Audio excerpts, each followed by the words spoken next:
On the afternoon of June 4th, 1960, a 15-year-old girl named Mela Bjorklund climbed off the back of her boyfriend's motorcycle. Her boyfriend was an 18-year-old named Nils Gustafsson, and this couple had just driven 18 miles from the city in southern Finland where they lived to get to this beautiful forest and lake where they, along with another couple, were going to go camping. The other couple, who was still a few minutes behind them, was Nils's best friend, Seppo, and his girlfriend, whose name was Anja. As Nils parked his motorcycle, Mela looked out over the lake, and she saw it was totally beautiful, the forest completely wrapped around the lake, and there were all these people out on the lake, boating and swimming and having a great time. But despite all these people here, to Mela, it still kind of felt very quiet and peaceful. This didn't feel like a big touristy destination. It really felt like they were out in the wild. And for Mela, who loved the outdoors, this felt like a great spot to celebrate her 16th birthday. Because that's actually why the couples were out camping. Mela was turning 16 in a couple of days, and so this was going to be her party. Just then, Mela heard another motorcycle approaching, and she turned around and she saw it was the other couple. It was Seppo who was driving, and Anja was right behind him. And Seppo, he looked up and saw Mela looking at him, and he grinned and braked hard with his motorcycle and kind of swung the back wheel out like he was in an action movie. And Mela thought it was totally funny, and she started laughing, and that's when Nils turned around and he saw his girlfriend laughing heartily at Seppo. A moment later, all four friends were giving each other hugs and saying hello, and then after catching up, the friends walked over to this small shack that was right by the water. It was the snack kiosk. Their plan was to load up on supplies and then quickly make their way into the forest where they'd actually be camping and just relax, enjoy the night, and go to bed. But as the friends walked towards the snack kiosk, Seppo made a joke about how his motorcycle was way better than Nils's motorcycle. And Mela, who was Nils's boyfriend, she laughed at this joke and thought it was really funny. But as she was laughing, she happened to look over at Nils, her own boyfriend, and she could tell, he just looked upset, like he was scowling at her and also at Seppo. And immediately, Mela felt really bad because she was thinking, maybe Nils thinks I'm flirting with Seppo by laughing at all of his jokes. And so Mela really did not want Nils to think anything was going on with her and Seppo because there was nothing going on. But when Mela looked over at Nils again to kind of confirm that he really did look mad, he didn't look mad. He was smiling and laughing again. And so Mela told herself, she must have just imagined that Nils was never upset. It was all in her head. So Mela reached over and grabbed Nils's hand, and the two couples walked the rest of the way over to the kiosk. The snack kiosk was really just this little shack right near the beach, and then behind the shack was a small house where the owners of the snack kiosk lived. And as soon as they got up to the kiosk, Mela noticed the woman who was manning the kiosk had her back to them and didn't seem remotely interested in turning around and helping them get what they needed. And so Mela was just like, okay, hey, excuse me, we just want to buy something. And the woman at this point, she whipped her head around and she looked at Mela really angrily and just said, "What do you want?" And Mela, who was totally taken aback by this, she kind of mumbled an apology, not really even sure if she did something wrong or not. And then she asked the woman if they could just get a couple of beers and sodas and they'd be on their way. And as this is happening, Seppo and Anja, who were right behind Mela, they were just giggling the whole time because this woman's behavior was so bizarre and so unexpected, they just couldn't help themselves. So as the teenagers are giggling, this woman is bending down and getting the sodas and beer, and she's huffing really angrily like this is such a huge inconvenience, and then she just slammed them up on the counter. As the woman was punching in the total into the cash register, Mela found herself looking over at the house behind the shack where this woman presumably lived, and Mela noticed there were all these empty beer bottles that lined the front railing of the house. And so Mela figured, maybe this was a clue as to why this woman was so hostile.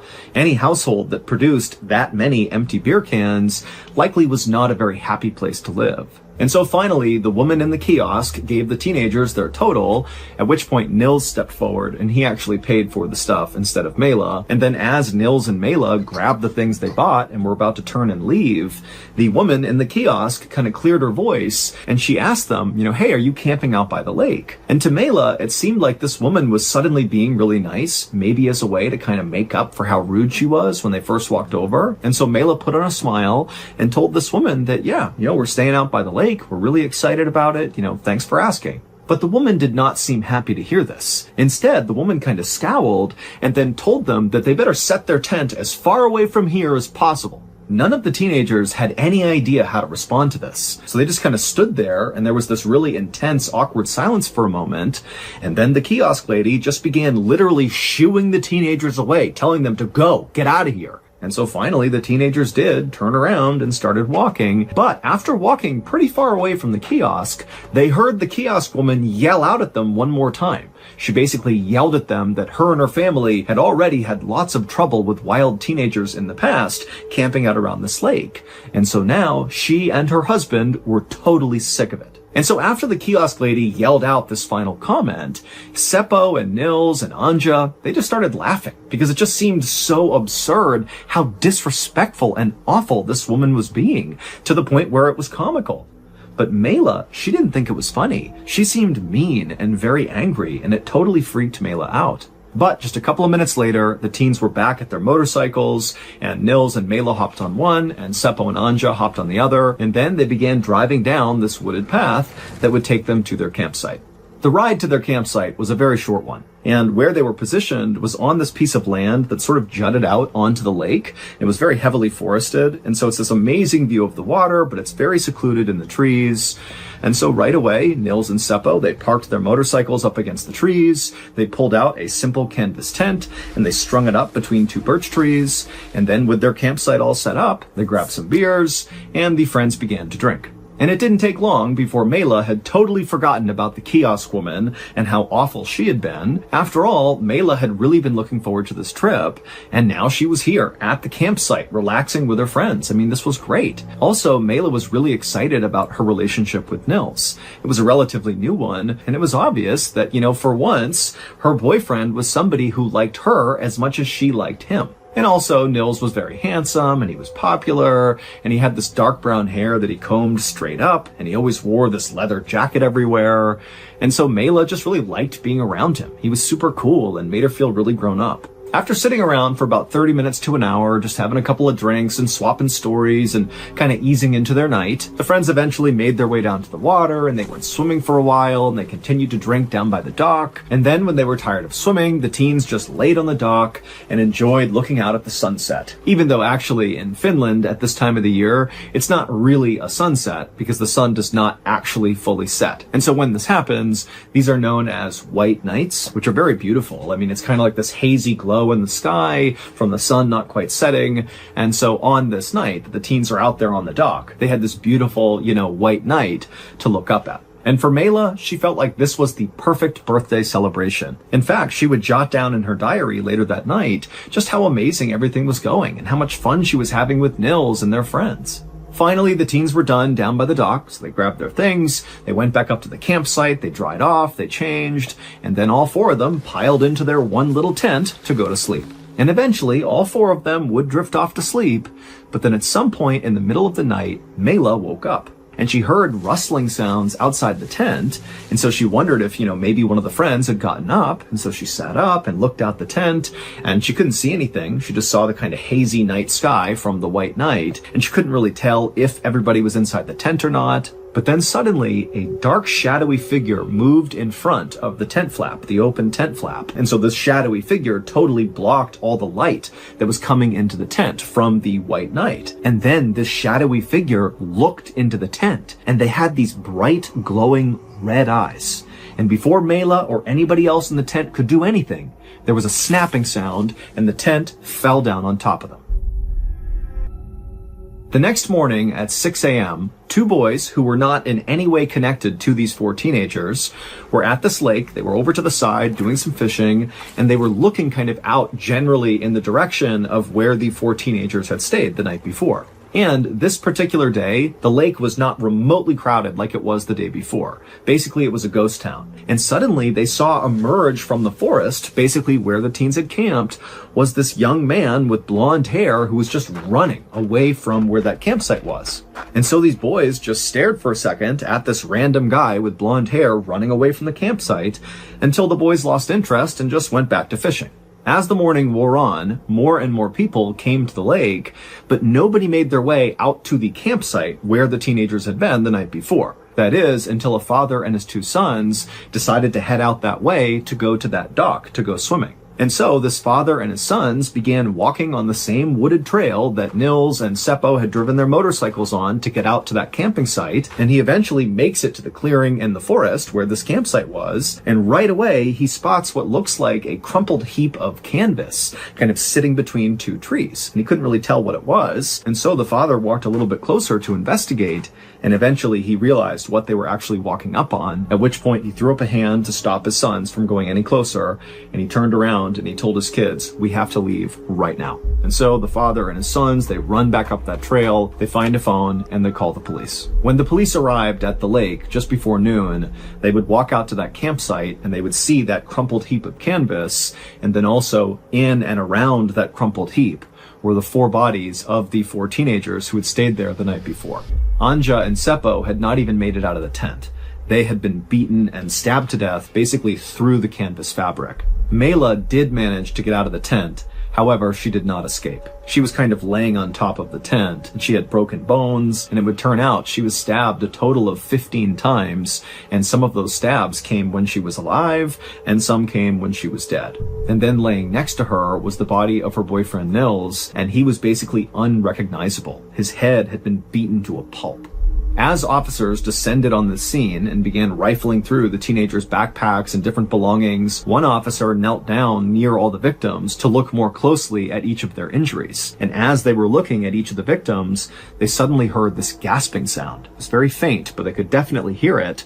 And to their shock, Nils, so Mela's boyfriend, he suddenly opened his eyes and he looked up at this officer. He was still alive. And this officer who's seeing this, who was totally convinced Nils was dead, as everybody else was at first unsure what to even do, but then a second later, the officer stood up and began screaming for a medic.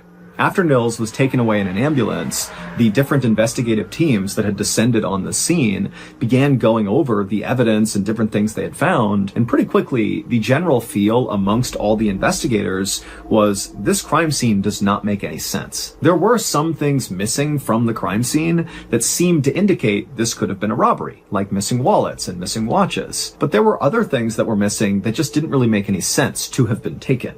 Like, for example, the 2 motorcycles that the boys drove in, they were still there, parked up against the tree, but their keys were gone. So why steal the keys and not take the motorcycles? And then also, Nils's prized leather jacket and his shoes were also missing. These were not particularly valuable. I mean, they might have been emotionally valuable to Nils, but they certainly were not valuable enough to warrant a robber, killing people to get their hands on them. So eventually, the police actually called in the military to come into the forest and help with the search. And when the military arrived and began fanning out all around this huge forest, they would make a really big discovery. They would find Nils's shoes. And these shoes were speckled with blood. And it was clear from the bloody tracks nearby that the killer must have, at some point, put these shoes on at the campsite and then walked away while still wearing them, and then ultimately, ditched them 500 meters away underneath that pile of leaves. In the days after the murders, the police chased down dozens of leads all over Finland, but none of them amounted to anything. Nils would actually survive the attack, but his face was so badly damaged with so many broken bones in his head that it took a really long time before he could even speak. But when he finally could, and the police were able to interview him, it became immediately clear that Nils did not have a good memory of the attack. And in fact, the day of the attack, basically the whole day, he didn't really remember it. However, Nils would remember one thing. He said during the chaos of the actual attack, he distinctly remembered seeing a dark, shadowy figure with these bright red, glowing eyes. But the police couldn't just go out and look for a dark figure with red eyes, and so instead they just made a note of this and continued their investigation. The only real lead the police got were from those 2 boys who were fishing out on the lake a day after the murders happened, where they saw that guy with blonde hair running away from where the teens had camped. Now, these 2 boys didn't know the significance of what they were seeing, but obviously when the news broke about the murders, they recalled seeing that guy right in the area where they now knew, that's where the murders had happened. And so the police created a composite sketch of, what the boys thought they saw, this blonde guy running, and they would send this sketch all over Finland, and they would ask people, to come forward if you've seen this guy. And loads of people immediately came forward and said, yep, I've seen that guy. But it would turn out the police were getting loads of false reports because the sketch looked like lots of men in Finland. So this was not a unique enough sketch, basically. However, there was one tip that came into police that did really stand out. The day after the murders happened, a man named Hans Assmann checked into a hospital located about 13 miles away from where the lake was, where the murders happened. And this guy Hans, when he checks into the hospital, he starts complaining of having these really intense stomach pains. But the doctors don't believe him because Hans actually just appears to be very drunk and very aggressive. First of all, he looked exactly like the police composite sketch of the blonde running guy. Like he was that guy. And also, Hans was filthy. He was covered in dirt and mud, and there was all this dirt kind of embedded in his fingernails like he had been digging with his hands.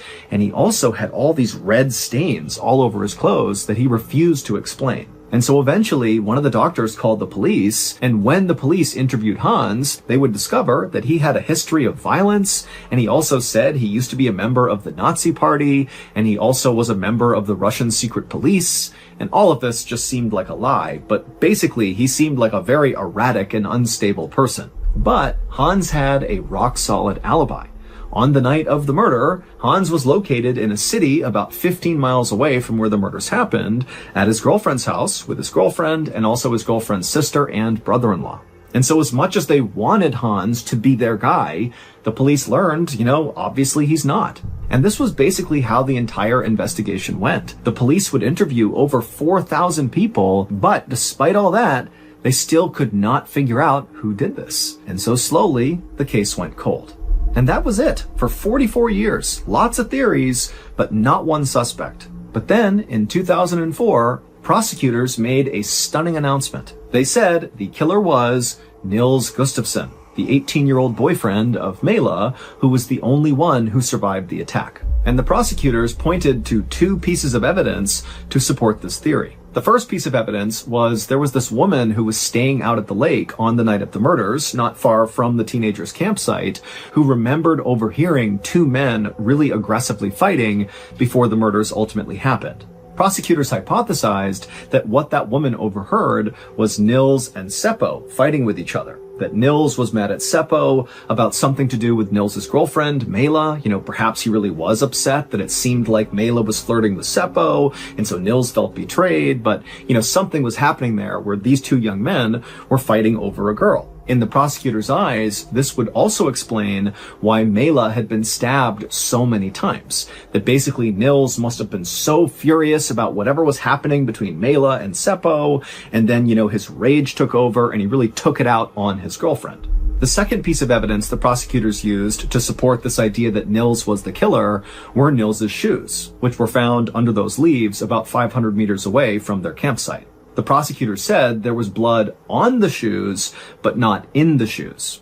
And none of the blood that were on these shoes belonged to Nils. And so prosecutors say that shows Nils murdered his friends while wearing his shoes and then, ran away from the campsite and ditched those shoes to hide them, underneath those leaves. And then he came back to the campsite and inflicted those horrible injuries on himself to make it seem like he also had been attacked. So in the end, Nils, 44 years after the fact, got arrested for these murders. And at the time he was arrested, Nils was 62 years old, he was working as a bus driver, and he was married with kids. But at Nils's trial, he absolutely maintained his innocence and did not waver from his story one bit. He basically said, look, I can't remember all the details of that day. I don't remember the attack very well. I don't really know what we did leading up to it, what happened after it. But what I do remember is I saw a dark, shadowy figure with glowing red eyes. That's all I remember. And the jury completely believed him, and he was easily acquitted. And in the end, Finland would even give him a huge monetary settlement for his mental suffering. Today, people tell lots of stories about these murders. I mean, the lake itself where this happened, Lake Bodom, is now completely famous for these murders. People go there just to be in the same place where these teens were killed. But a lot of the stories that circulate about these murders are so far-fetched that they just do not seem believable, like suggesting that the campsite was cursed and that, the ghosts of murdered campers attacked the teens. It just does not seem like a viable theory. Other stories that circulate are really intriguing, but they don't really get you anywhere. Like periodically there's this photo that will circulate on the internet, and it's a picture of the crowd at one of the teens' funerals, and in the middle of this crowd is this guy whose face looks identical to that composite sketch of the running blonde man. And in fact, people have come out and said he looks exactly like that guy Hans Osman, who had shown up in the hospital, the day after the murders with the dirt and what looked like blood all over him, but he had that alibi. And so that picture makes its rounds on the internet, and everybody gets jazzed up and says, there he is, that's the guy who killed the teens. But no one's ever been able to actually identify that person, and so it's gone nowhere. But there is one story that circulates about these murders that a lot of people believe is the truth. When the teenagers were killed, there was a 55-year-old man named Carl Valdemar Gilstrom who lived right on Lake Bodom. And Carl had a reputation for being really nasty and sometimes even lashing out at the campers who stayed in this area. And in fact, Carl would often get drunk and literally go and attack the other campers. He would cut down their tents in the middle of the night. He would throw rocks at their campsite. And then one time, he even fired a gun at a camper who was riding past him on a moped.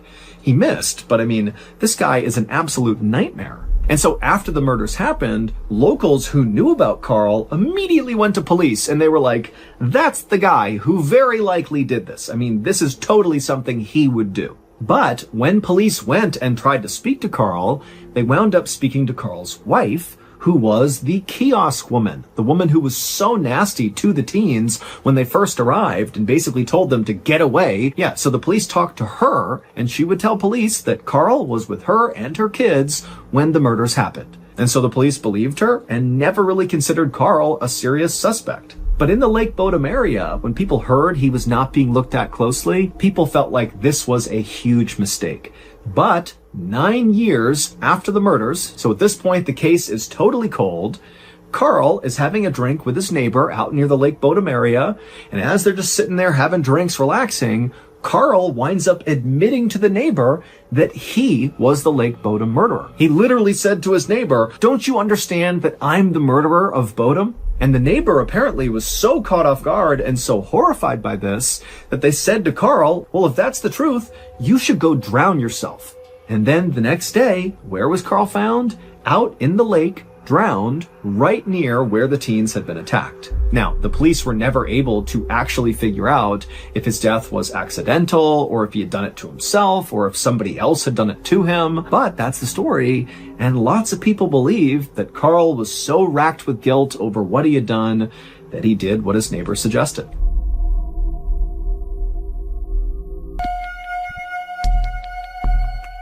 If you hop in a boat just off the coast of Aberdeen, Scotland, and you cruise eastward, after about 7 hours, depending on your speed and the weather, you would come across this massive man-made structure jutting up out of the ocean. It looks like a cross between a construction site and a corporate office building sitting on top of 100-foot-tall metal stilts. It's called Magellan, and it is an offshore oil rig, and it will remain in place until all the oil has been sucked up in that area. The people who work, often for weeks or months at a time, on rigs like Magellan are known as roughnecks, and they have one of, if not the most dangerous job in the world. All exterior surfaces on these offshore rigs are always slick, either with water or oil, and so there is a constant risk of falling, sometimes hundreds of feet. If you're up on a higher platform, you could fall to a lower platform, which could be fatal, or you could fall clean off the rig all the way to the ocean 100 plus feet below. If you add in some bad windy weather, the risk of falling increases tenfold. Also, the crude oil that these roughnecks are drilling for is highly combustible, and so fires are a huge concern as well. And if that wasn't risky enough, there's also this phenomenon known as a blowout, where basically the oil well that the drill is actually drilling into will just explode. Now, all rigs have some sort of mitigating equipment to try to save themselves in case this occurs, but in reality, if it happens, happens and you are unfortunately near the drill when it happens, you are likely to be killed or maimed. While the downsides of working on an oil rig are fairly obvious, the upsides are too. Namely, your pay is fantastic. In 2000, a 41-year-old father of two named Gordon Moffat was a roughneck working on the Magellan. His primary job was to perform maintenance on the drill. Now, these offshore rigs work great most of the time, but they do have a habit of breaking down fairly often. And for a drilling company, anytime they are not sucking out crude oil, they're losing money. And so it was just a known thing when you worked on one of these rigs that as soon as there is an issue that causes the drill to stop working, it must be fixed immediately. Whether it's day, night, horrible weather, good weather, it didn't matter. It had to be fixed right away. And so on the night of October 9th that year, Gordon had just gotten back to his quarters to end the day when he got a call on his radio that he was actually needed to come back out to fix a problem that had stopped the drill. Now, Gordon was a seasoned roughneck and he had grown quite accustomed to these late night calls to go out and fix things. And so he wasn't annoyed. He just put his stuff back on, turned around, and he headed out the door. When Gordon got to the main deck, which is this wide open metal platform right in the middle of the rig where the drill actually passes down through it on its way to the ocean, when he got to the main deck, he was met by some of his co-workers who told him where he would need to go. The cabling that needed fixing was located right below the main deck. However, it was not accessible from the main deck. In order for Gordon to get to it, he would need to go down to the next lowest platform from the main deck. Basically, he would need to hop in an elevator and go down one floor. And from this lower deck, the crew on the main deck would lower down a harness attached to a long wire. They would feed it down through this hole in the main deck platform called a mouse hole. It was about 10 inches across, and they would feed it down, and he would grab the harness, he would put it on, and then he would signal up to the main deck crew who could literally see him through this mouse hole. They would turn around and they would signal somebody called the hoist operator, and they were located above the main deck, slightly back. They couldn't actually see Gordon, so they're relying on communications with the people on the main deck. And the hoist operator would start their winch, and a winch basically reels in the wire that was connected to the harness that was on Gordon. And so once the hoist operator was informed, he'd turn on the winch, and then Gordon would be raised up until he could access these cables, and then he'd do his maintenance and be lowered back down, and that would be it. Now, Gordon and the crew had done maintenance using this winch system many times before, so this was a very routine fix. So Gordon made his way from the main deck down to the slightly lower deck, and he looked up at the mouse hole, and he watched as the main deck crew members lowered the harness with the wire attached to it down through the mouse hole. And so Gordon grabbed the harness, he put it around his waist, and he secured it. And after he was sure it was on correctly, he signaled up to the crew on the main deck that he was ready to start, and they in turn turned around. They flagged the hoist operator who started the winch. And so very slowly, Gordon was lifted off the platform he was standing on, and he was brought up after several minutes, all the way up about 10 feet to access these cables. And as soon as he was parallel with them, he waved to the main deck crew, who were not far from him at this point, and he said, "I'm good." And so they turned around, they told the hoist operator, who stopped the winch. And so Gordon got his tools out and he began working on these cables, and the whole time he's trying to stay in one place because the wind is whipping through and he's kind of dangling and swinging around. And then eventually he finishes the repair, the cables are good, and so he signals the crew on the main deck through the mouse hole that he was good to go. "You can lower me back down now." And so the main deck crew, they turn, they wave to the hoist operator to go ahead and lower Gordon, and the hoist operator, he gives the thumbs up and he starts the winch. However, the hoist operator accidentally forgot to switch the direction of the winch. And so when he started it again, instead of the winch spooling the wire out and lowering Gordon, it continued to reel the wire in, pulling Gordon upward. Now, the winch did not move very quickly, and so it wasn't like Gordon is rocketing up towards the mouse hole.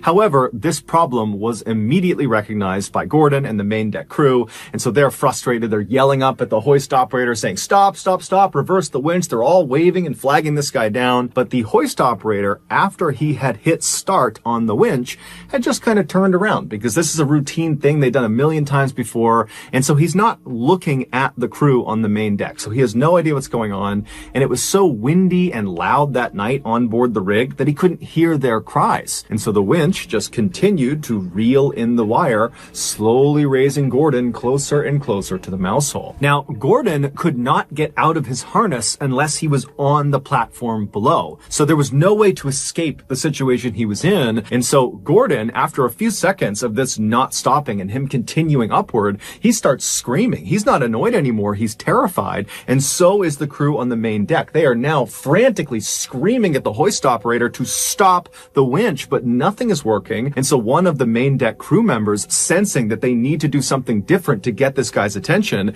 he runs away from where the mouse hole is to this nearby phone. And this phone is connected up to the hoist operator station, and he picks it up and it starts dialing. Up in the hoist operator station, he's still not paying attention when the phone rings. He grabs the phone, puts it to his ear, and immediately he's hit with screams to stop the winch. And so the hoist operator, totally confused, whips around and hits stop on the winch. But it was too late. Just a few moments earlier, Gordon had finally been pulled all the way up right to the entrance of the underside of this mouse hole. And as he reached this hole, he tried to position himself in a vertical position so that maybe he could slip his upper body into the hole and he could just kind of slide through the hole. He'd still be hurt by it, but it would limit the damage. However, because of his harness being on his waist right in front of him, he couldn't get himself into a vertical position. He could only lay back in a horizontal one. And so when he reached the underside of the main deck and he's looking right at this mouse hole,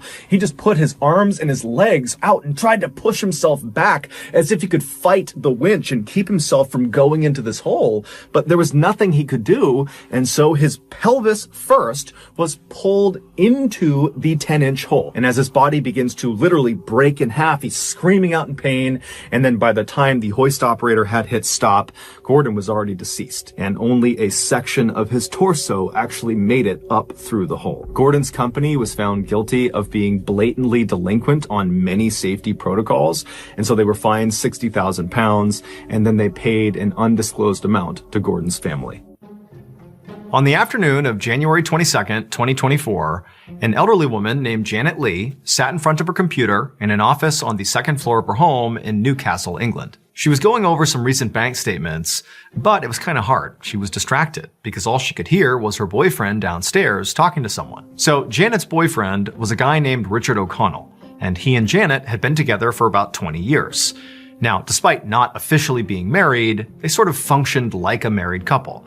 They lived together, they shared everything. In fact, Janet had even written Richard into her will. Janet thought her and Richard would be together forever. I mean, clearly, if you're writing him into your will. And she assumed that that feeling was reciprocated, that Richard also felt like they were together forever. But lately, their relationship had gotten pretty rocky, and in fact, both of them had begun openly talking about the possibility that they might need to break up. Now, nothing was set in stone, and by no means were they destined for a breakup, but it was suddenly, a possibility, and that was really hard for Janet to deal with. And so, as Janet sat upstairs trying to do these bank statements, but, getting completely sidetracked just by the sound of Richard's voice, part of the reason that was so distracting is, Richard was all she could think about. What would happen if they broke up? What would her life look like? And so before long, her mind was kind of wandering, and no longer was it the bank statements. It was, what does the future hold for me? It seems so uncertain. And so as Janet is having this moment upstairs, she suddenly hears Richard start yelling downstairs. And at first, it kind of sounded like maybe he was yelling at the person he had been talking to. But the more Janet listened, she could tell it really wasn't that he was yelling as much as he was screaming, like he was screaming out in pain or something. And so Janet got out of her chair and ran downstairs to see what was going on. And when she did, she looked towards the front door and she saw there was this man who she didn't recognize, but he looked weirdly familiar to her. He was wearing a white lab coat, his back was to her, and he was walking out the front door. And before she could even begin to process who this guy was and what he was doing here, she heard the sound of Richard again kind of calling out in pain, less loudly this time, but definitely in real pain. Then she turned, and sure enough, there was Richard in the living room, clutching his shoulder and grimacing like something was really hurting him. And so Janet, she walked over to him and she's like, what's going on? Like, what's wrong with you? And who was that guy? And tell me, what's happening here? And so Richard, through gritted teeth, would tell her that he had just gotten a COVID vaccine shot and it really hurt. And that guy who had just given it to him was a guy from NHS, the National Health Service, and he just came by to administer the shot. And so Janet heard what he said, but it wasn't really computing. Like, why aren't you getting the shot done at the doctor's office? Why are you having somebody come here to administer it? That's unusual. But, as she was thinking about this, she could clearly see that what was really important right now was that Richard was in agonizing pain. I mean, he was holding his arm and kind of rocking back and forth, moaning. Clearly, he was having some sort of reaction to the shot. And so she forgot about the weirdness around why he got the shot and how he got the shot, and said to him, like, hey, do you want to go to the hospital? I can drive you. And at this, Richard kind of sat up straight and took a deep breath, clearly trying to calm himself down.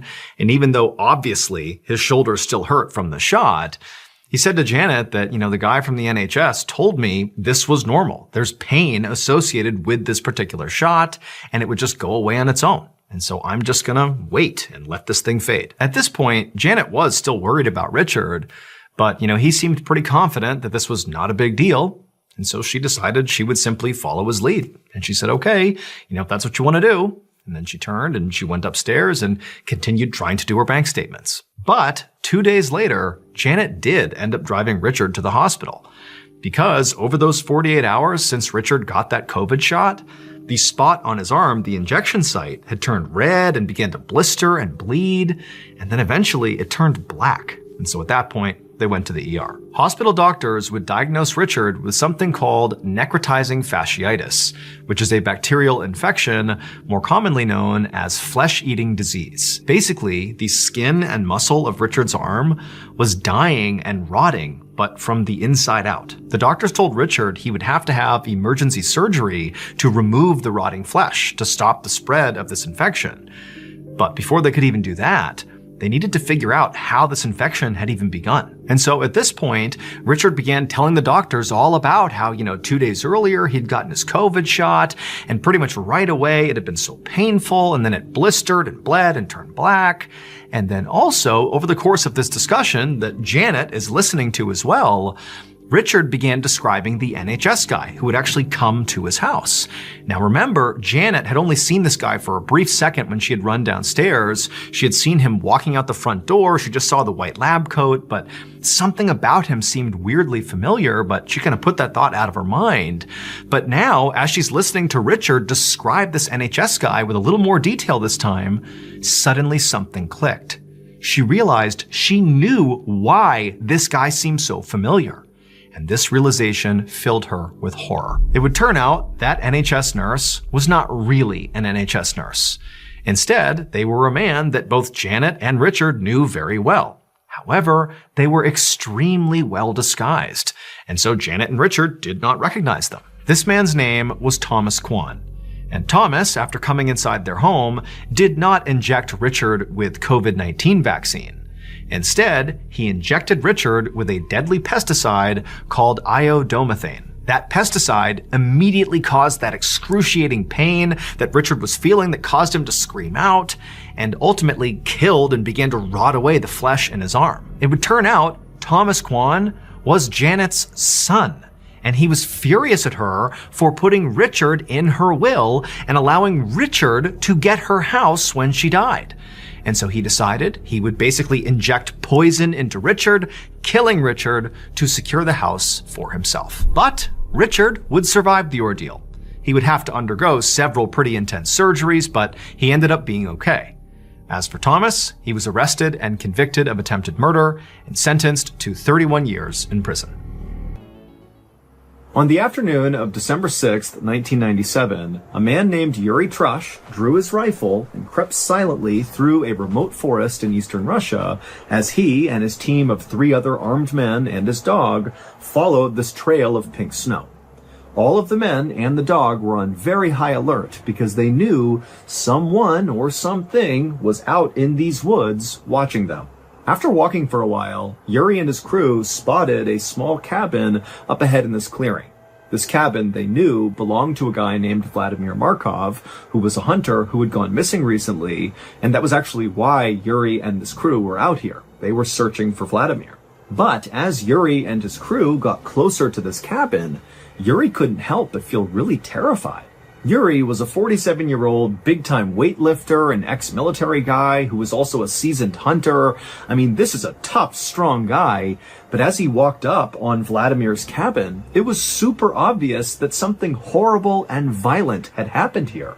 All around the scene was pieces of broken furniture. There was a ceramic sink that was shattered outside and the pieces were everywhere. There was a bunch of beehive boxes that had been badly damaged. There was the shed that clearly had been ripped to pieces. And also all over the area outside of this cabin was blood.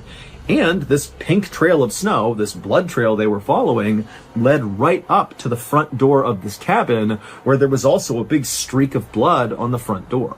Now, even though Yuri was scared to go any further, he knew he was in charge, and he had to go and look inside that cabin to see if maybe Vladimir was there. And so Yuri walked into the bloody clearing. He made his way up to the front door of the cabin, and with his crew right behind him on the porch, he used his rifle and pushed the door inward. Now, at first, Yuri didn't see anything inside the cabin because his eyes hadn't adjusted and there were no windows, so no light was coming into the cabin. But after a second of Yuri kind of standing in the doorway with his rifle to make sure there was no threat inside the cabin, his eyes adjusted and he realized Vladimir was not in there. And in fact, the cabin looked abandoned. So Yuri stepped inside and he looked around and immediately he noticed all the walls inside this cabin were covered in these deep gouges and scratches. And then he looked on the ground and he found more wrecked furniture and lots more blood.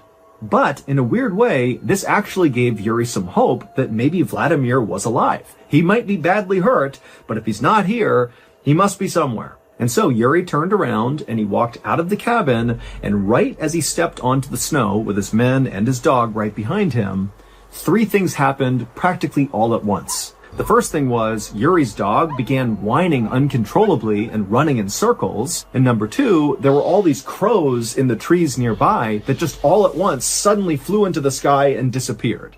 And the third thing was this unbelievably loud growling sound that seemed to be coming from somewhere really far away and also somewhere really close. It was like the forest itself was growling. 5 days earlier, on December 1st, the soon-to-be missing hunter, Vladimir Markov, decided to give up on another unsuccessful hunt, and he slung his rifle over his shoulders and he lit a cigarette under his big bushy mustache, and he and his three dogs turned around and began the slow walk back to their small cabin in the middle of the woods. Vladimir was really frustrated because he'd been staying in this cabin in the woods, away from his wife, away from his family, to try to hunt some game and bring some meat back, but so far he hadn't caught anything. But as Yuri and his three dogs kind of rounded a corner in this forest, he spotted something up ahead that was like an answer to his prayers. He saw there was a dead boar just lying out in the middle of the forest, and it was in this big pool of blood, and there was still steam coming off of the body, which meant this was a fresh kill. And so Vladimir raised his rifle in case whatever had killed this animal was nearby, but when he didn't see anything, he just went with his dogs over to the carcass and he pulled out a hatchet and he cut off 2 big haunches of meat from this boar. Now, Vladimir knew it was totally in bad form to steal another potential hunter's kill, although he didn't know if a hunter had killed this boar or if another animal had killed this boar, but he still felt bad about what he was doing. However, Vladimir was desperate. He didn't have any meat, and here it was, so he took the opportunity. After Vladimir had wrapped up this meat and put it in his bag, he and his 3 dogs jogged the last few miles back to the cabin, and when they got there, it was basically pitch black outside. Now, Vladimir was not scared of the forest at night, but he knew there were predators out here at night, so he needed to act quickly. So he rushed over to his small shed that was right outside of his cabin, and he put the boar meat inside, shut the door, and locked it, and then he turned to go into his cabin to retire for the night, but after taking only a couple of steps towards his cabin, he realized his 3 dogs had not followed him. And so he turned around, and he saw the 3 dogs were totally on edge, looking out beyond the shed where he had just put the meat. They were kind of looking out into the dark forest. Now remember, he's all alone in the middle of the woods here. It's nighttime. There's no visibility. And so Vladimir grabbed his flashlight and he shined it kind of roughly in the direction that the dogs were looking, like they had seen something. And he's shining his light, but all he sees are just dark trees and nothingness. There was nothing there. Vladimir did his best not to panic, But he couldn't help but feel like there was a predator nearby, and his dogs had picked up on it, and so he just wanted to get inside the cabin and shut and lock the door as quickly as possible.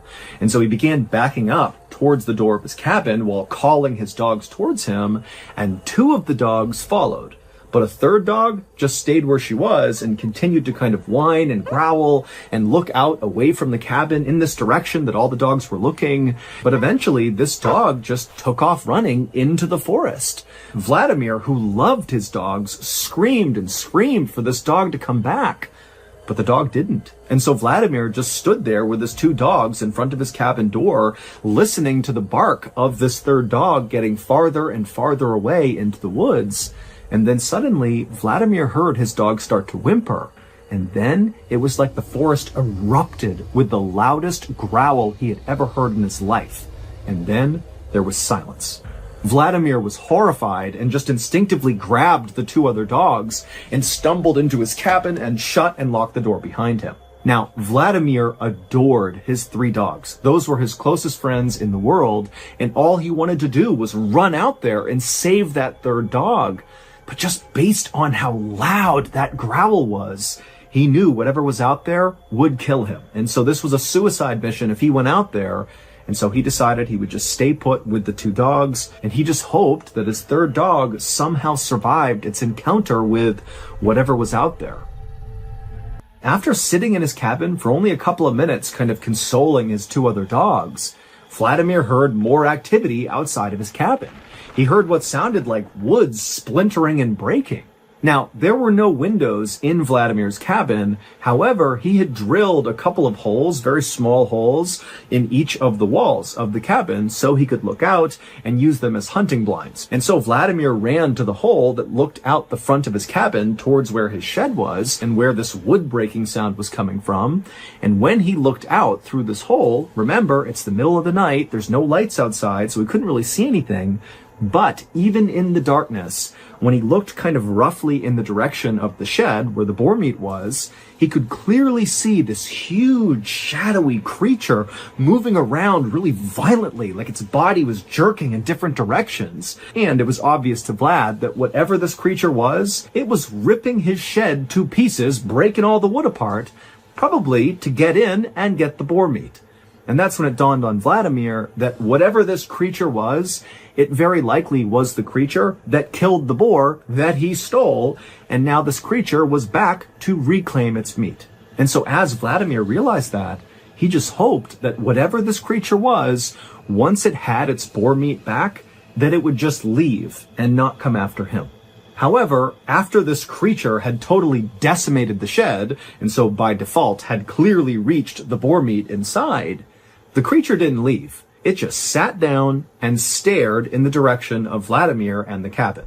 And for several hours, Vladimir just continued to stare out this hunting blind hole at this shadow creature that was not moving. And after a while, Vladimir got tired. The creature wasn't moving. It's the middle of the night. He'd been really busy all day.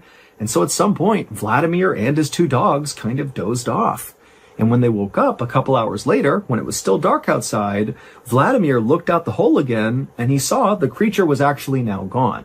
For a second, Vladimir was relieved. He's thinking, great, this thing's gone, I'm safe now.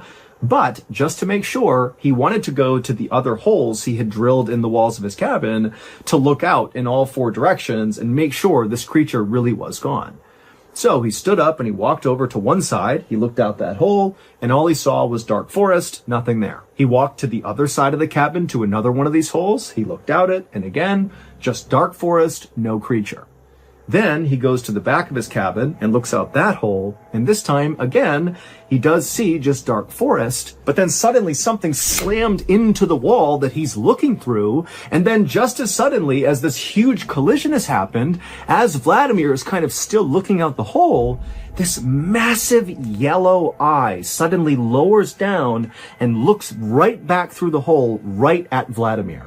It was the shadowy creature that had broken into the shed, and it had never left. And this creature, after quickly looking at Vladimir through the hole, it backed up a little bit, exposing its entire face to Vladimir, And Vladimir, who's so scared he can't move, he's just looking out the whole time, he sees this enormous face with all this fur that's covered in blood. It's got these enormous teeth and its mouth is open and it's staring right at him like it wants to jump on him and kill him. And then this creature winds up and swipes at the hole and literally rips a bunch of wood off the side of the cabin. And reflexively, Vladimir just grabs his rifle, raises it, and fires a shot through the hole at this creature. And the creature whimpers, turns around, and runs off.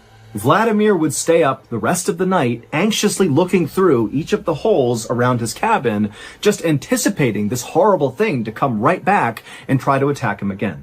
But eventually the sun came up and the creature did not come back. And so Vladimir was thinking, okay, now I'm safe. I can go outside and kind of figure out what's happened here and figure out my next move. And so Vladimir grabbed his dogs, he went to his door, he opened it up, he stepped outside and looked around, he didn't see anything. As a precaution, he fired his rifle into the air to scare off any animals that could be nearby. And when clearly, the creature wasn't here, there's nothing here, he's all alone, he stepped down onto the snow and he noticed these huge prints in the snow, which had to be from this shadowy creature that had tried to attack him. But now that it was daylight, Vladimir can look at these prints up close and he knew what kind of creature this was. This was a Siberian tiger, and this was an enormous Siberian tiger. But that was not the most terrifying part of this discovery. Instead, it was what Vladimir saw these prints doing. These prints circled around the cabin over and over and over again, which meant the night before, after Vladimir fell asleep, this tiger had come up and basically begun stalking him and his two dogs. It must have known they were in the cabin. And then at some point, maybe the tiger saw Vladimir's eye inside of that little hole he was looking through, and the tiger tried to pounce. But Vladimir's thinking to himself, something's wrong with this Siberian tiger. While Siberian tigers are certainly dangerous to people, they are not known for actively hunting people. That's not something they do. But based on these prints, and just generally based on what Vladimir saw the night before, it seemed very likely that this Siberian tiger was actively stalking Vladimir.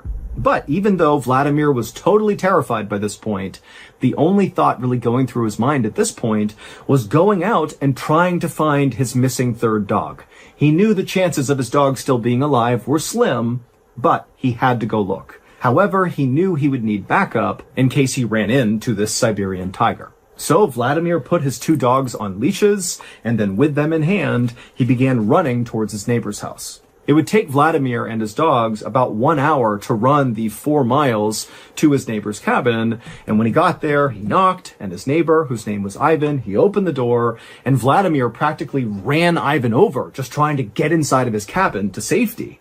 And then once Vladimir was inside and Ivan had shut the door and he's looking at Vladimir, and then Vladimir just kind of vomited out all the stuff that had happened over the past 12 to 24 hours. And at the end of telling Ivan the story, Vladimir asked him, "Would you please come with me to go find my dog?" And Ivan, he just stared at Vladimir and eventually just said, "No." And then, after a long, awkward silence, Ivan kind of backed up from Vladimir, like he didn't want to be near him. And then Ivan told Vladimir that Vladimir had been marked by the tiger, and now the only hope he had was getting as far as humanly possible away from this tiger, because that tiger is never going to stop, and it's going to eventually track you down and kill you. Vladimir felt totally let down, but he couldn't force Ivan to go with him, and so he said, "Okay, I understand." And then Vladimir left Ivan's cabin, he went back outside, and the instant he was back on the snow, one of his two dogs suddenly acted like they had heard something or seen something, and they took off running. Vladimir didn't have a chance to grab the dog's leash, and so he's watching as yet again one of his dogs is disappearing into the forest. Now, Vladimir did not chase after this second dog because he knew there was this Siberian tiger out there and he couldn't risk, running into it by himself. And so again, it totally pained him to watch his beloved dog vanish into danger, but he really couldn't do anything about it right then. And so instead, Vladimir spent the rest of this day going cabin to cabin all over this area, asking all his neighbors, please come with him to help him track down his dogs. But each of the people he spoke to just said no for the same reasons Ivan did. They said, "Vlad, you have been marked by the tiger. I'm not going out there with you." And so finally, as darkness began to fall, Vladimir and his one remaining dog just gave up trying to get help, and they turned around and began walking back towards their cabin. It was nearly pitch black by the time Vladimir and his dog arrived at the cabin, and when they got there, even though he could barely see anything, Vladimir knew something was terribly wrong. Vladimir's outdoor sink, which sat right outside of his cabin, was broken to pieces, like something had smashed it, and then also all of his beekeeping boxes had been broken apart, and there were obvious teeth marks all over it. Now, these two things had not happened when he had left that morning to try to go get help, which meant, very likely, the Siberian tiger had come back and done this damage, and very likely was still in the area. And so all Vladimir is thinking is, I have to get in my cabin as fast as possible and shut and lock that door. And so Vladimir grabbed his last dog, and very carefully he maneuvered his way through all the wreckage. He went up to his front door, and as he's about to open it up, he hears whimpering, and it sounds like one of his dogs who's gone missing, and the whimpering is coming from inside of his cabin. And so without any hesitation, Vladimir flung the door the rest of the way open, and he looked inside, and he couldn't see anything at first, but then he noticed there was this kind of pile of broken up furniture from the day before, and the whimpering appeared to be coming from underneath it. And so Vladimir rushed over, and he began moving the furniture out of the way, and sure enough, underneath it, he finds one of his missing dogs who's been very badly hurt, but who is still alive and who is whimpering. And so Vladimir, he's so happy that one of his dogs is okay, and he grabs his dog. But unfortunately for Vladimir, this was a trap. Now, we don't know this for sure, but the leading theory is this Siberian tiger actually set this trap on purpose to catch Vladimir. It's believed that this tiger wounded the dog so the dog would begin to whimper, luring Vladimir out, at which point the tiger could pounce. 4 days later, that armed search party led by Yuri arrived at Vladimir's cabin. They found it destroyed with blood everywhere. They went inside. There was nothing there. They came back outside. And that's when Yuri's dog began running in circles, and the crows flew into the air, and they heard that deafening roar like the whole forest was roaring. Well, that was the sound of the Siberian tiger. Luckily, though, Yuri was not just some rugged outdoorsman. He was actually a member of something called the Inspection Tiger Unit, which basically is like a SWAT team that responds to tiger attacks. And so when Yuri heard this unbelievable roar, he just started walking straight towards it. But with every step Yuri and his team took into the forest, the roars coming from this tiger faded farther and farther away from them. But at the same time, Yuri began to notice on the ground little scraps of clothing. And so Yuri and his team, instead of trying to follow this roar, they just began following these bits of clothing. And these scraps eventually led them to a big clearing in the forest. And in this clearing were these two big red circles in the snow. And so Yuri and his men carefully approached these circles. And when they realized what was in them, they just stood there in silence. In the center of the left circle was a heap of Vladimir's clothing, and then underneath them were just bits and pieces of Vladimir, like he was ripped apart into different pieces and kind of piled up in this circle. And in the other circle, the right circle, was Vladimir's head, and it had been completely skinned. And after seeing this, Yuri and many other people have come to the conclusion that this Siberian tiger attacked Vladimir just for revenge. That this tiger felt like, Vladimir was encroaching on its territory, it stole its boar kill, and then also Vladimir had shot the tiger, wounding it, which only incited the tiger more. And so finally the tiger laid a trap and caught Vladimir and ripped him to pieces and then displayed him for the search party to find. Yuri and his team would eventually find and kill this Siberian tiger.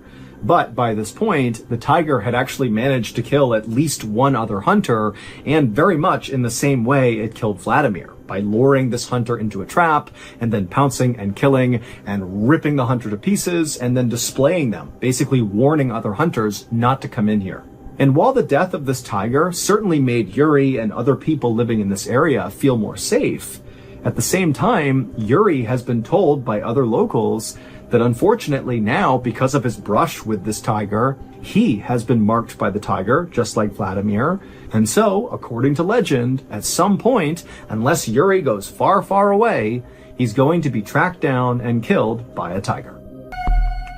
In 2003, 27-year-old Kurt Smith was employed as an engineer for the German shipping company called Hapag-Lloyd. Over the past year, he had completed 2 separate 4-month-long deployments with this company, and he enjoyed the work enough that he asked for a contract extension. It was granted, and on July 11th of that year, he boarded the CM London Express to begin his 3rd deployment. 3 months into it, one of the ship's pistons broke. The piston is the part of the engine that goes up and down inside the hollow cylinder of the engine block. They would need to turn off the engine in order to make this repair, and so they made an unplanned stop in Savannah, Georgia. Once they got there, Kurt, along with 7 people under his command, headed down to the engine room to begin the process. Over the next several hours, the men were able to extract the broken piston and put in the new one. But this was back-breaking work. It was so hot in the engine room. What they're moving around is so heavy and cumbersome, and they're all bickering with each other. And at some point, Kurt called out the foreman for being lazy, and the foreman did not like that, and he was very popular amongst this group. And so by the end of getting the piston back in, everybody in there just totally resented Kurt. But ultimately, they got it done, and Kurt cut everybody loose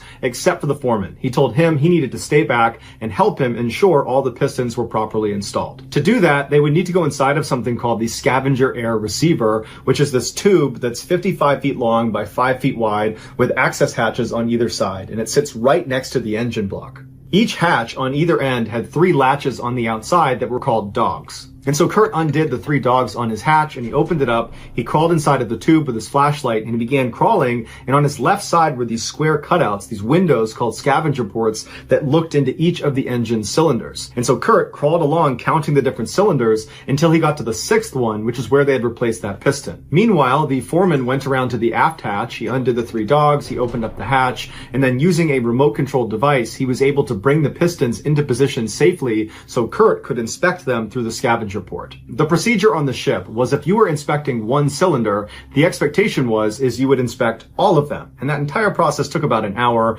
and Kurt just didn't feel like doing it. He was tired, he had a bad day, he was hungry. And so after he was certain the new piston was working just fine, he kind of rushed his checks on the other cylinders, and after only about 20 minutes, he told the foreman that, yep, we're good, we can leave. So he and the foreman got out, they dogged their hatches, and they headed up to their rooms to change. Their captain had been told they had to leave port no later than 9:30 that night because a huge tanker was coming in and there'd be no space for them. But at 8 p.m., as everyone is running around prepping the ship, somebody noticed Kurt was not at his workstation. The chief engineer called down to the engine room to ask anyone down there if they had seen Kurt, but nobody had. So a sailor was sent down to Kurt's cabin to see if he was in there, but he wasn't. At this point, because they only had about an hour until they were departing, they had to find Kurt. So they sounded the alarm on their ship, which was a little bit premature, but they figured, let's get everybody involved and just find Kurt. And so everybody stopped what they were doing and began searching the ship. During the search, a sailor was down near the scavenger air recovery space, and he noticed on the forward hatch there was a little piece of rag poking out of the top right corner of the forward hatch, and the lower 2 dogs were not set. He knew they were having issues getting a good seal on this particular hatch because there was a divot in one of the O-rings.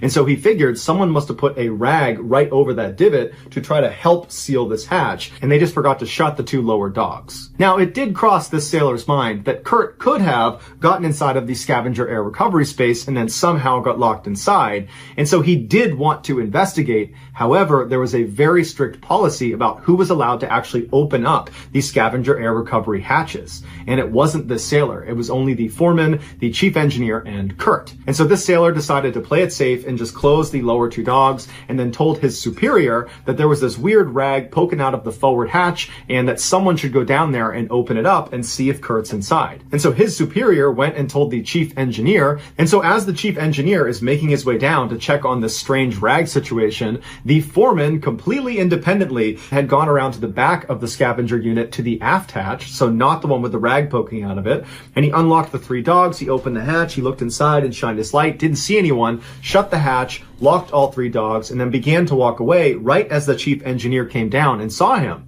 And he saw him securing the scavenger air unit, and he said, hey, I was just coming down here to check to make sure Kurt wasn't in there, and you just checked, right? He's not in there? And the foreman said, yeah, no one's in there, it's all good. And so the 2 of them, the foreman and the chief engineer, did not check on the rag. They just left. The search for Kurt continued on the ship, but they could not find him. And so as 9:30 was approaching, the captain called the port authority and he said, hey, we're down someone. Can you please send someone out to look around? And so a search on the land began, but they couldn't find Kurt. And so finally 9:30 came around, and the big container ship that was supposed to come in and take their place was just waiting right out in the water for them to leave. And so the captain did his best to linger for another 10-15 minutes, but finally they were forced to leave, even though they had no idea where Kurt was. So they fired up the engine and they left. The general consensus on the ship was that Kurt must have fallen overboard and drowned. Or maybe he ran ashore and ran off, but that was very unlike him.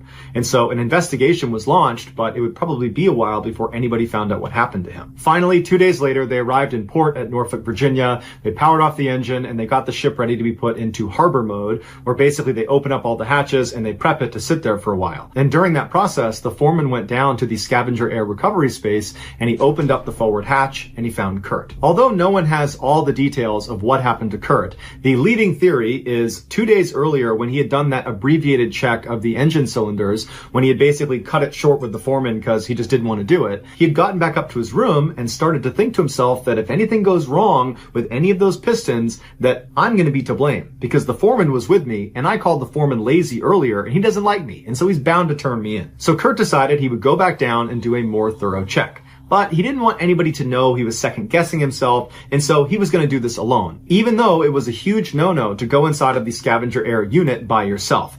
Because if you manage to get stuck in there by yourself, horrible things are going to happen to you, and there's nothing you can do to stop it. But Kurt was confident, so he headed down, he undogged the forward hatch, he swung it inside, he climbed in with his flashlight, and then somehow, once he got inside, he managed to fall backwards and hit the hatch door so hard that it swung shut, slammed, causing the upper dog to swivel and rotate down and lock him inside. He knew that nobody knew he was in there. He had made sure that nobody knew he was in there. He screamed for help, but nobody could hear him. The ship was so loud as it was, and being inside of this tunnel, no sounds getting out of it. And so he's looking around thinking what he should do, and he looks back at the door, the one that's sealed right behind him, and he sees the very top crack, there's a tiny sliver of light. Because even though one dog had sealed him in, because the other two had not, there was a little gap in the seal. And so he thought if he can just wedge his dirty rag into that little space and push it out onto the other side, someone will see it, will clearly recognize there's a foreign object hanging off of the forward hatch,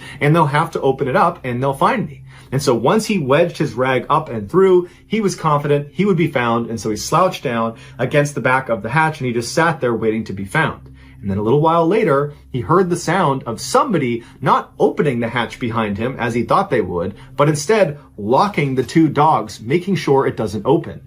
He must have got up and turned around and screamed for them, but again, they can't hear him. And then a couple of minutes later, on the other side of the tube, 55 feet away, the aft hatch opened up briefly. Somebody shined their light in. It didn't hit him. He tried to yell for them. They didn't hear him. And then he saw them shut the hatch, and he heard the sound of them locking all three dogs. At this point, you got to figure that Kurt's fear is at a primal level. He knows at any moment, if somebody doesn't get him out of here, this is going to become a death trap. And so as he's looking around, just wondering what's going to happen, he would have felt the incredible pressure start to build up in his ears. It would have taken him to his knees. It would have been crushing in his skull. And he would have heard the sound of each of the hatches being pressed up against their O-ring as the room began to pressurize. And then he would have heard the sound of the pistons beginning to churn inside of the engine cylinder right next to him. And at that point, he would know there's no hope. And slowly, horribly, that room would begin to heat up until Kurt was cooked alive. One morning in February of 1987, a 45-year-old woman named Janet Overton stood in front of her bathroom mirror inside of her home in Dana Point, California. Janet was a member of the board for the school district that her 17-year-old son attended, and she had a big meeting that day. But as she looked at herself in the mirror, she looked terrible. She was pale and exhausted, and she had these big dark circles under her eyes. Now, Janet knew why she looked this way. It's because the last couple of days, she'd felt really sick, kinda out of nowhere. She'd been all stuffed up, she had bouts of nausea off and on, she wasn't sleeping very well. She figured she just had a bad cold and hoped if she could just kind of muscle her way through it, she could avoid going to the doctor. But now here she was about to have this big school board meeting, still feeling sick, still looking terrible. But instead of kind of canceling her plans and going to the doctor, she just caked on more makeup, did up her hair, and headed out the door. A few weeks later, Janet suddenly woke up in the middle of the night feeling so nauseous that she leapt out of her bed and ran to the bathroom and vomited. And then afterwards, she just sat on the ground sweating and shaking. So over the last few weeks, Janet's cold had not really gone away. In fact, if anything, it had just gotten progressively worse. Now, Janet had gone to the doctor about it eventually, and the doctor had agreed with her that, maybe you do have some really bad cold or some other virus here.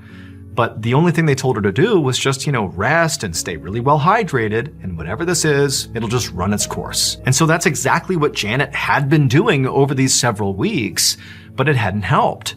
Janet's nausea had gotten so bad and so severe that she basically couldn't eat. And then she had also fallen behind on her work for the school board because she was so weak all the time. Janet forced herself to stand up off the bathroom floor, then she turned on the sink and began splashing cold water on her face. But as she did that, she noticed something new. She saw there was this red, scaly rash on her arms. And so she stepped back and pulled her sleeves up, and she saw the rash extended up onto her shoulders and up onto her neck and down her back. And when she touched it, it really hurt. I mean, this is a brand new symptom here, and she could tell it had to be connected to whatever this mystery illness was, and it terrified her. Like, what was happening to her body? And so she decided that night she had to go to the ER. The next day, Janet laid in a hospital bed with an IV in her arm and her husband and her son sitting right beside her. She still felt absolutely horrible. She still felt nauseous, she had cold symptoms, and that rash had now spread up to her neck and onto her face, and it had begun to blister. All night, the doctors had been running tests on Janet to try to figure out what was going on. But every test they ran came back negative. She didn't have the flu, and she didn't have at least any known infections or diseases that could cause these symptoms. And so the doctors were at a loss. However, scans of Janet's abdomen did reveal something concrete. She had all these ulcers in her stomach, which basically are like open sores in her stomach lining. And so the doctors told her very likely it was these ulcers that were causing her extreme nausea and making it really hard to eat. But like everything else they were seeing with Janet, they had no idea why she was developing these ulcers in the first place. And so ultimately, all the doctors could really do for Janet was just treat her symptoms. They gave her ulcer medication, and they also gave her some topical treatments for her rash. And over the next couple of days, these treatments seemed to work. Her ulcers went away, and her rash basically disappeared, and overall she felt a lot better. Not back to 100%, but pretty close, to the point where she was discharged. And so Janet and the doctors were like, okay, we don't really know what this was or why it started. We just hope it never comes back. Several months later, on January 24th, 1988, Janet was at home getting ready for a whale watching trip with her 17-year-old son, and she felt horrible. Ever since leaving the hospital, she had periodically just kept getting sick over and over and over again. And each time she would go back to the hospital and they would just, treat her symptoms because no one could figure out what was wrong with her. And then eventually she'd get better and go back home and the cycle would repeat. And so on this particular day, even though Janet felt sick as a dog, she just told herself she was going to push through this and try to have a good day with her son on this whale watching trip. So she put on a ton of makeup, she put her hair up, slammed some coffee, and then went downstairs to meet her son. Then the two of them headed outside, walked over to the car, and right as Janet was about to grab the car door handle and get inside, she stood there for a second and then just collapsed. Janet's husband and son immediately rushed Janet to the hospital, but by the time they got there, it was already too late. Janet was dead. Her doctors were obviously baffled because they had been baffled for months now. Nobody knew what was happening to her. And so ultimately they brought in a coroner to do an autopsy to try to figure out once and for all what was going on with Janet. And as soon as the coroner cut open Janet's stomach to examine the contents, he was hit with this smell that was very distinct that instantly told him exactly what had killed Janet. And as soon as he smelled it, he stopped what he was doing and contacted the police. And the police immediately sent detectives to Janet's house, and they began gathering up all these items inside the house to be tested. And the results of these tests confirmed the coroner's theory. As Janet got sicker and sicker, she had this mentality of like, I'm gonna push through this thing and not go to the doctor. I'm just gonna pretend this isn't even happening. And so when she was caking on all that makeup every day and chugging all this coffee, to combat the tiredness, that was all just an effort to, pretend this wasn't really happening. But what she didn't realize is that the makeup and the coffee were actually killing her. It would turn out there was a deadly chemical in her makeup called selenium that was slowly killing her. And then in her coffee was cyanide. And cyanide has a very distinctive smell. It smells like almonds, and that's what the coroner smelled when he opened up her stomach. But these deadly chemicals did not appear in her makeup and coffee naturally. They were put there by Janet's husband. He believed Janet was having an affair, and so he set out to murder her. He first began placing the selenium in her makeup, and it was slowly killing Janet, but it was not happening fast enough. And so finally, on the day of the whale watching trip, her husband put the cyanide in her coffee, and it killed her pretty much right away. Richard Overton was convicted of first-degree murder, and he was sentenced to life in prison. He died behind bars in 2009.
Midday on June 10th, 1981, an Italian man and his 6-year-old son walked to the edge of their property in Frascati, which is an area in Italy known as the hub of Rome's local wine industry. The father needed to repair a section of their fence, and his son, who he said had the soul of Huckleberry Finn, wanted to tag along. But as soon as the work began, Alfredo just wanted to go play in the vineyards, and so he ran off. And the father didn't think much of it because his son always played in the vineyards and just figured he would see him back at the house. When the father finished up the work around 7 p.m. and walked back into his house, he was surprised that Alfredo wasn't there. And so he asked his wife, have you seen our son? And she said, no, can you go out and find him because dinner's going to be on the table any minute. So the father goes back outside expecting to see Alfredo come running out from behind some hiding place, but he doesn't. And he yells out for his son and doesn't get a response. And so he begins walking his property and yelling for Alfredo, and he's not finding him. And so after 2 hours of looking, he finally just calls the police. The police arrive, and initially it's just a couple of officers with flashlights, and they spend about 2 hours looking as well. They can't find him, so they call in backup in the form of officers with sniffer dogs,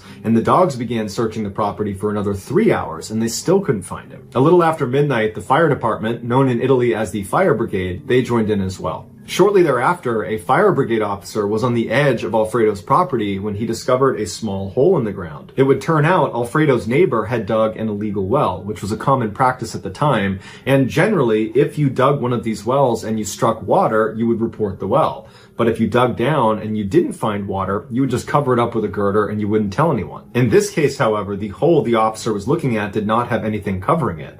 And so he knelt down and he yelled Alfredo's name into this hole, and at first he didn't hear anything. Then he yelled again, and he heard Alfredo yell back for his mother. Alfredo must not have seen the opening as he was running around playing, and he fell feet first into an 80-meter deep shaft. After Alfredo was found, the fire brigade took over rescue efforts, and so additional fire brigade units were called to help. But as soon as those additional units showed up, the captains of the different units began arguing with each other because it wasn't really clear how they were going to get him out. And unfortunately, the fire brigade immediately made a very bad decision. They decided to lower a plank into the shaft attached by a rope that he could grab onto, and they could pull him out that way.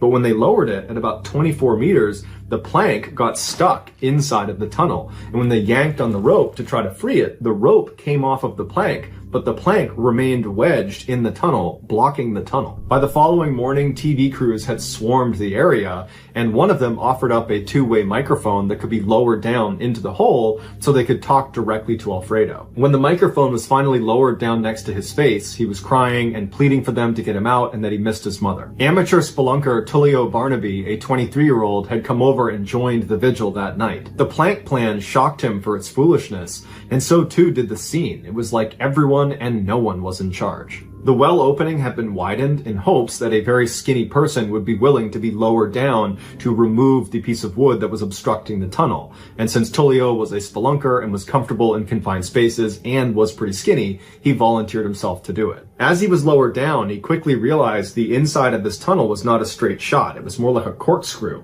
And so because of its windy nature, he was not able to get down to the wood. And so he signaled to go back up again. And when he reached the surface, he didn't have the wood in hand, but he told the fire brigade that because of the windy nature, it's unlikely Alfredo fell all the way to the bottom. He's probably stuck somewhere in the middle, which is a good thing. But we have to be really careful as we pull him out that we don't do anything that unintentionally causes him to slip farther into the hole. Tullio's suggestion was they go out and recruit professional spelunkers to be involved in the rescue because they would understand how to get someone out of such a tight space so far down in the ground. But the fire brigade disregarded his advice and said, we don't have enough time for that. At 6 a.m. the next day, about 12 hours after Alfredo's fallen into the swell, the fire brigade would make another very poor decision. They decided they would drill down another hole parallel to the one Alfredo was in, and they would drill down past the point they believed Alfredo was, at which point they would turn and drill laterally and connect to the tunnel Alfredo's in, grabbing Alfredo, pulling him across, and back up the new tunnel. Tullio objected, and he said the vibrations from this drill are almost certainly going to dislodge the boy and cause him to slip farther into the tunnel.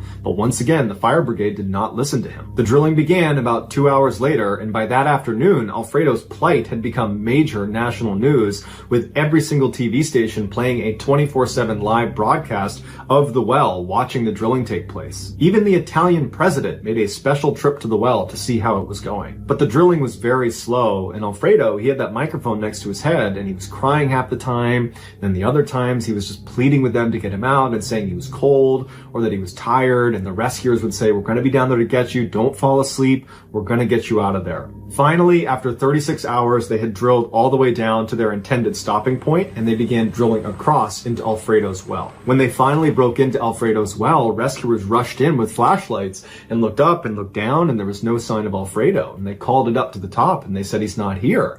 And then all of a sudden, they heard a faint voice coming from all the way down at the bottom of the well. The vibrations from all of the drilling had indeed caused Alfredo to slip all the way to the very bottom. They estimated he was approximately 30 meters below this new parallel tunnel, and at that depth, the temperatures would be freezing. And so now Alfredo, on top of everything else, was facing hypothermia. They quickly lowered the microphone again down to Alfredo, and they told him, we're going to get you out of there. We're sorry we dropped you, but we're going to get you. And Alfredo's voice came back weak. He was tired, he was sore, he was freezing, he was crying. It was like the situation was just getting so much worse by the second, and rescuers knew they had to get to him probably in the next couple of hours, or that was it. And so another skinny man volunteered to go down into the hole, and they lowered him, and he would go all the way down to the bottom where Alfredo was. And he would call up that he found him and that Alfredo was alive.